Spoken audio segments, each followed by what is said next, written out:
Everybody, and welcome to the Payments Leader Show. I'm absolutely delighted today to welcome Candice onto the show. Candice, good morning. How are you? I'm good, thank you. I hope you're well too. Happy New Year. Thank you, and happy New Year to you too. And I'm really excited because we've been speaking for quite some time, and I've got to thank Michael Harty for connecting us. So obviously, you've been a judge on the payments on the Card and Payments Awards, which is a brings the obviously the transparency and the trust to those awards.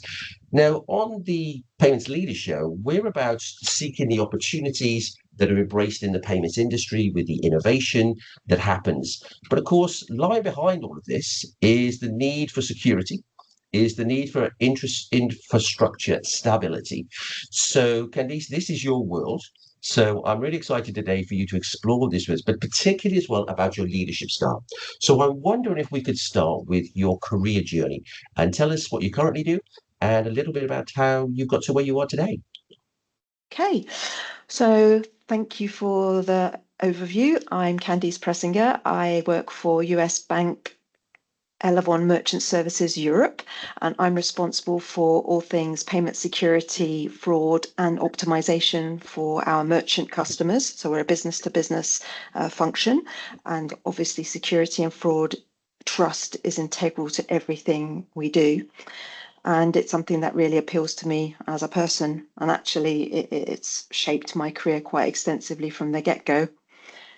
When I say that, I started out as a lawyer, data protection, and it's always fascinated me. I've always been curious about data and protecting individuals from harm. So my career has been a series of pivots driven by that fundamental value set and a curiosity that has just encouraged me to say yes to different opportunities that have been presented to me. And that's indeed how I ended up in payment security. Wonderful, wonderful. Yeah, I love that, and I think that's really shone through in all the conversations we've had pre-recording. Was the how your values as an individual and a person align to the job you actually do. So, I wonder if we could dive in and just understand a little bit about how you lead. How do you lead your teams? You've had quite large teams at various points, and tell us how you lead. So I think again, in keeping with the core values, I do like to lead with candor and empowerment Mm, at the center of everything.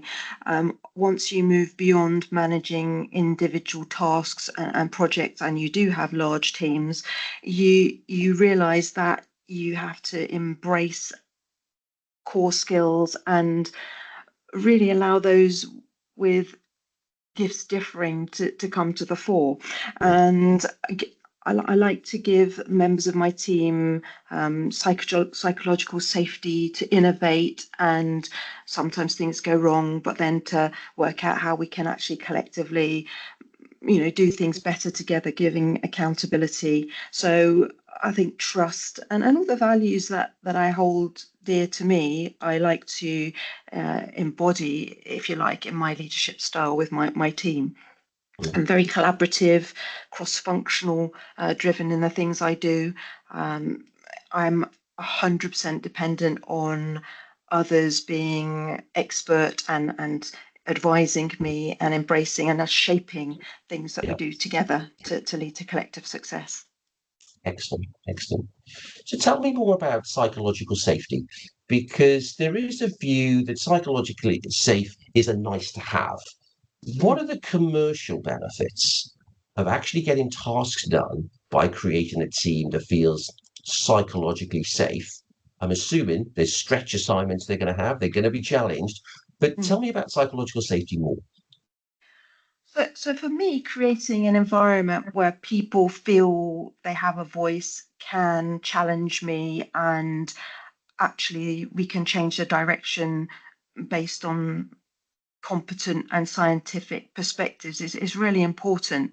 And I've worked on things in the past where it's almost like a social experiment where we've asked, or as part of trainings where we've asked people to do a picture based on very, very prescriptive parameters. and it has to be specific, exactly as we want it, versus giving people the freedom to create that Mhm. picture and build from a position of confidence and psychological safety, where they feel they're not going to be shut down, Mm. is really, really important. And for example, in team meetings, that the quiet ones that can be overpowered potentially by more extrovert characters Yeah, are indeed. often the ones with the ideas. So I'm very mindful always to make sure that those people are brought in and feel safe to have a voice when others are perhaps more comfortable with voicing what they want. And for me, it is particularly important because I'm not always the smartest person in the room, and I like to create the space for those Mm. smart people to run Yeah, and indeed. drag us all forward together. Wonderful, wonderful to hear that, and the fact you create that safe space, because for me that produces a better result. Let's be honest, we're in a complex industry. It's a knowledge based industry and a knowledge share based industry, and we're confined even within our own company. We need to share that knowledge, let alone the whole ecosystem. Oh, totally. And as technology and the pace of change are running at speeds we've never seen before, artificial intelligence and machine learning and innovation is core to everything we're doing, and particularly in the payment space, that we do need to be, allowing that psychological safety and that innovation to come through. So it's increasingly more important, I believe. Yeah. Excellent, excellent. So if you're looking at the environment and how you like to lead by the sounds with your values. You like Hmm. to create a psychological safe environment for people to have the autonomy so they can flourish. When you're recruiting people, above competence, what are the key things that you're looking for in terms of their traits, their characters, their attitudinal, their behaviors? What are the key sort of three things that stand out for you?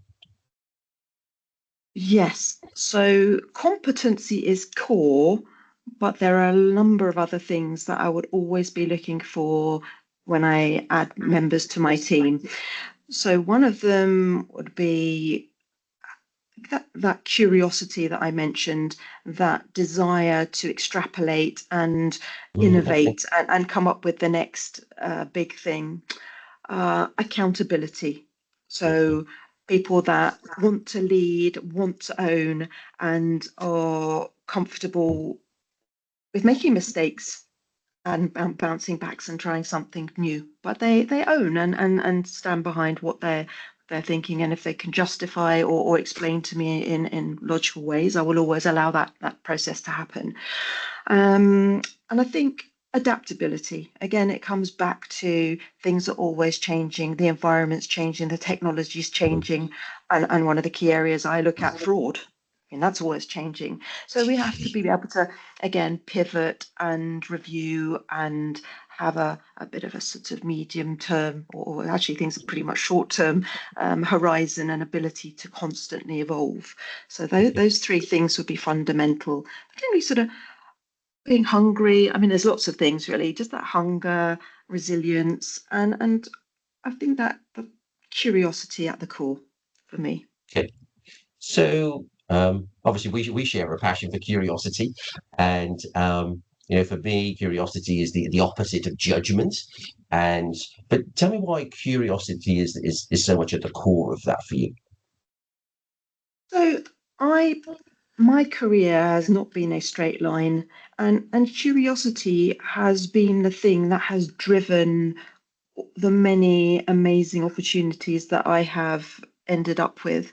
And I was very, very curious around payment security. I was an expert in data protection, Mm. but being curious in about payment security led me down the road of payment security compliance and governance. And that then opened up a whole new space around that when Payment Services Directive came in, around the fraud and all these opportunities. If I hadn't been curious, and I hadn't been very curious about the people I was working with and all the things they were working on, would have meant that I don't have the depth and breadth and fulfillment in the role Mm. that I have.